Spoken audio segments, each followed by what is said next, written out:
Good morning, everyone, and happy Easter. He is risen. Hallelujah.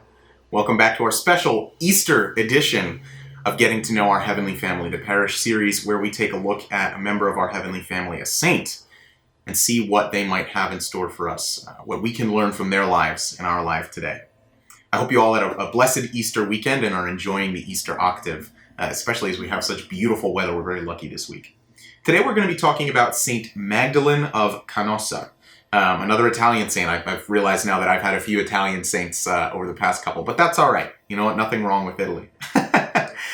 Saint Magdalen of Canossa was actually born in 1774, 2 years prior to the Declaration of Independence. So think of her as a contemporary of George Washington, Thomas Jefferson, that crowd. That's the time that she was around.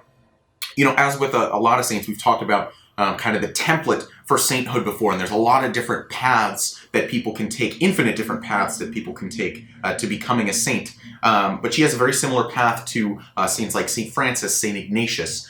She was born into wealth and privilege in Italy, Saint Magdalen was. But from a very early age, she knew what she wanted, and she knew that what she wanted was not this life of decadence, where you live solely for yourself and just get all you can get until you can't get any more. Saint Magdalen knew from the age of 15 that she wanted to become a nun. And she obviously, her wealthy parents weren't exactly thrilled with the idea, but they got over it pretty quickly and did end up supporting their daughter in her vocation. So Saint Magdalen initially joined the Carmelites, seeking to pursue her vocation as a religious sister, but it didn't really click.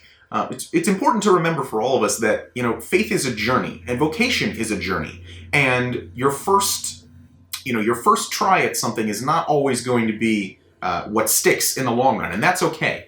We're all on a journey and we're all on different parts of that journey. So she started off with the Carmelites, but she eventually left because the Carmelite order at the time, where she was in Italy, was a very contemplative order, very prayer-centered order, and there's nothing wrong with that. But Magdalen felt a very strong need to be out and serving the poor, in a very physical, material way.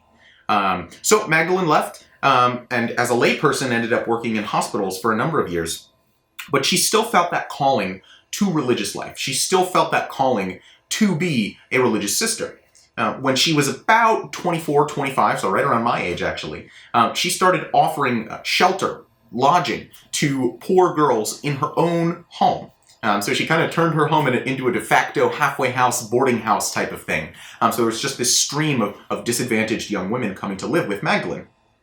She eventually offered a school, which offered, not only educational learning, the normal things that we think of when we think of school, but also practical learning, ways for these young women to get back on their feet and become members of society who, could run a good home. Back in the time, that was like the number one goal for women who, could hold some kind of a job, to stand on their own 2 feet, essentially. So Magdalen's work became very popular, and eventually a bunch of other young women, some of whom had even been in her halfway house, came to join her in her work and help these other disadvantaged young women. And they eventually formed something called the Congregation of the Canossian Daughters of Charity. That's a bit of a mouthful, so I had to read that one. Or the Canossian Sisters. This was a religious order focused on ministering to disadvantaged young women based on the example of Saint Magdalen of Canossa. Members of the new this new congregation really focused on the physical and spiritual needs of young women specifically. Now, there was a similar congregation of young men, of priests and religious brothers who popped up kind of parallel to the Canossian sisters. But there was, it was not discriminatory. There was an order for men as well. So, a lot of the times we think of saints as, okay, what's the one big defining moment in their life, the crazy thing that they did? But that's not the only thing that sainthood can look like. Saint Magdalen of Canossa lived a good life and helped people for her entire life. And that was her sainthood. She wasn't a martyr. She wasn't someone who, fought in a battle. She just did the Lord's work for her entire life from beginning to end. And it was simple, and it was beautiful, and it was good.